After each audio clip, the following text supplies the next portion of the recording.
يا مساء الخير، ازيكم عاملين ايه؟ طبعا زي ما انتم شايفين هنعمل مع بعض النهارده الستريبس اللي احنا بنشتريه من بره باسعار فلكيه.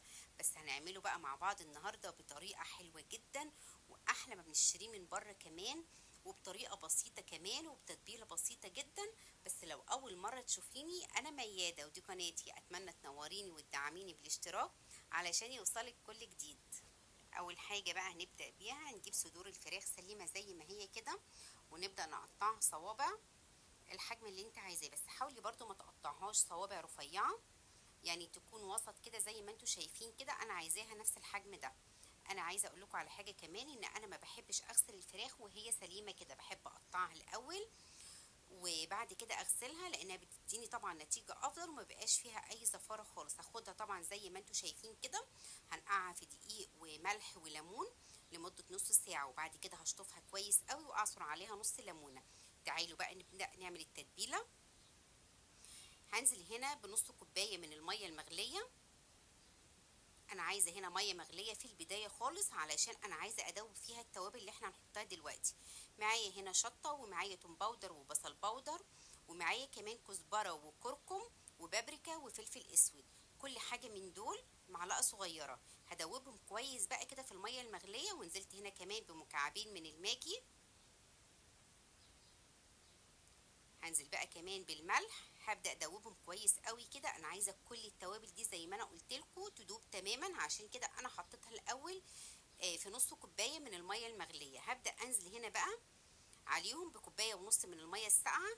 مجرد كده ان انا احط صباعي في الخلطه دي الاقيها خلاص بارده، هبدا انزل بقى بالفراخ بعد بقى ما سبتها صفت كويس قوي من الميه. هبدا انزل بيها. يفضل بقى ان انا اسيبها ليله كامله علشان تديني نتيجه افضل، لكن لو ما عندكيش وقت تقدري تسيبيها 4 او 5 ساعات تتبل كويس قوي.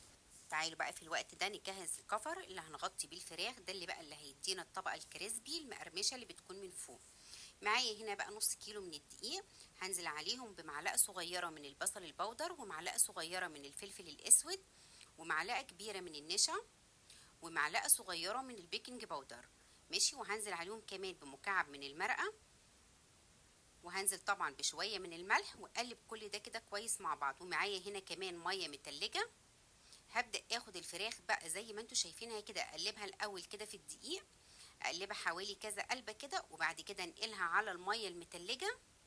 طبعا الطريقه واضحه قدامكم.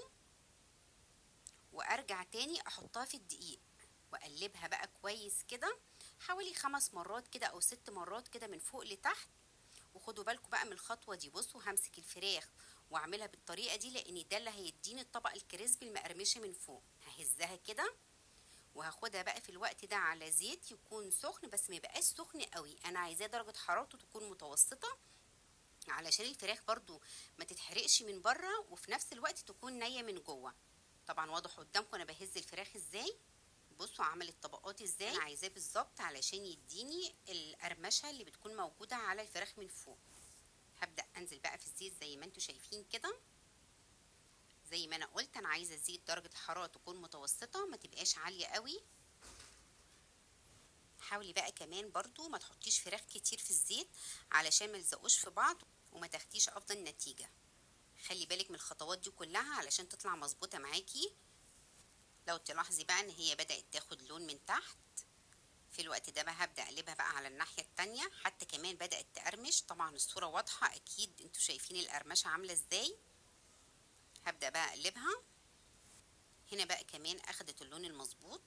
انا برضو مش عايزة اسيبها تتحمر قوي، انا عايزاها يكون لونها ذهبي كده، وفي نفس الوقت برضو تكون مقرمشة.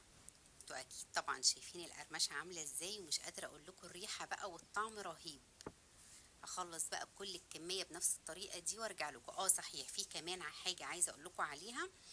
اللي نعملها بالدقيق على طول ننزلها في الزيت. يا ريت بقى ما نعملش الفراخ في الدقيق ونركنها وبعد كده نبدأ نشتغل. لا، اللي تعمليها تحطيها على طول في الزيت علشان تديكي الكريسبي كده اللي موجود على الطبقة الخارجية من فوق. تمام. اخلص بقى كده خلاص الكمية كلها ونرجع بقى مع بعض.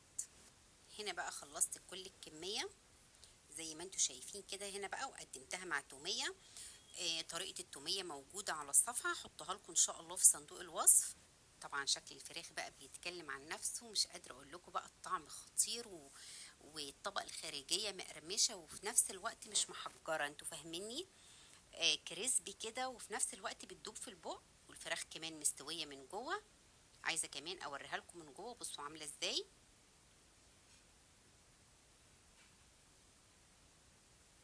بصوا نتيجتها حلوة جدا، وبصراحة كان طعمها رهيب.